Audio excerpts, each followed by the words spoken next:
Mapangi yamna maru oiba amasum yamna akhangkan ba wari ima mayam da share tawzarake. Anaba masanapa unanaba nupi amana scooter da numit mangani thorakre. COVID-19 pandemic manungda thabak phangdraba laifam leitraba sahi kunga taruk surabi nupi amana sahi manga tarukta suriba maaki anaba masanapa unanaba scooter amada Maharashtra dagi Jharkhand phawba lakre.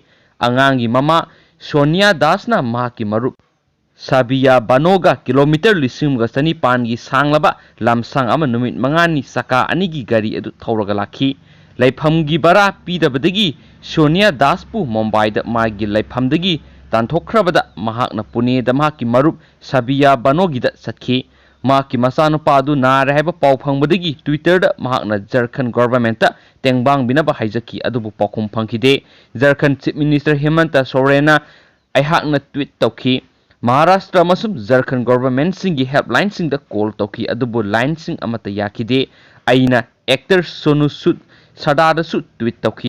Madusu aremataki haina Sonia Dasna haiki. Train servicing lepkiba flight ticket ki sale laitaba Sonia Dasna magi masa unanaba scooter ama tonglaga satki haina asetpa warep lawki amasum July kungi numidangda Jamshedpur da satnabgidamak Pune thadolakhi. Mumbai phawraga marup ani aduna numit mangani sangna scooter tongduna Jamshedpur phawba lakhi. Makhoina iragi numidang oiramda Steel City aduda thungki. Sonia Daski akhangkan ba amasum asetpa wasak adugi wari adu social media da thagatnarakhi. Maakpu thagalakhiba singi manungda IPS officer Dipansu Kabra yauri. Maaki piklibi masa sahi mangatamak ngairibi masana aduna lairiba masanupa unanabgidamak Pune dagi Jamshedpur phawba scooter amada kilometer lisimga sani pantharuga lakhibi Sonia Das kobi mama adu unau haina IPS officer Dipansu Kabra na Twitter da irakhi.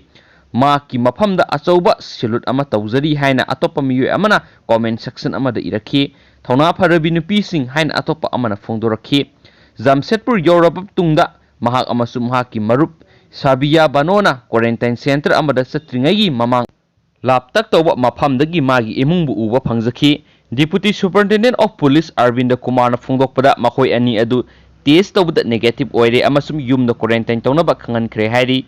Imung aduda numit kuntrani gidamak dry ration su pikre su pau su makhatari. Amarom da mayam yamna nungaitaba Manipur Ahanba Oina COVID-19 su naraga sikiba miyo edugi sorakpa mayam da I share tawjage. RIMS tagi thadorakpa adugma place note ki matungina maksi nupani Ahanba Manipur lekhidri bisi aduga maksi sahi yankhai ke taruk shure aduga maksi khongjom sapam dagini so hairi adu maksi tangkun ngani thoi thamanga English ngani kunda chronic kidney failure type 5 si yamatam yamna kuina nabadagi admit tarakhibani so hairi aduga maksi atop khara type 2 diabetes adugumba amasum atopa khara 9 su pausna makhatari aduga me maksi COVID-19 positive oire haina khangakpasi RIMS ta test taw matana maksi tangkun ga taruk thatare English ngani kunda magi screening tawo matamda admain test taroka mahas positive o habisi khangakibani hairi aduga mahak laikhidabasi magi layong singsi sorakpa mayam haijarake mana laikhidabagi mong mataw si chronic kidney disease oiba amasung bilateral lower respiratory tract infection oiba amasung COVID-19 oiba aduga type 2 diabetes mellitus and hypertension oibdigi laikhidabani haina su press note tholakpa asina phungdurok de duga mem aina pa so ki viewers nga pigani do anau paulak pu update pi bangam na bhona jarake do heng ayung ata magi in detail mem share tawjarake and thank you.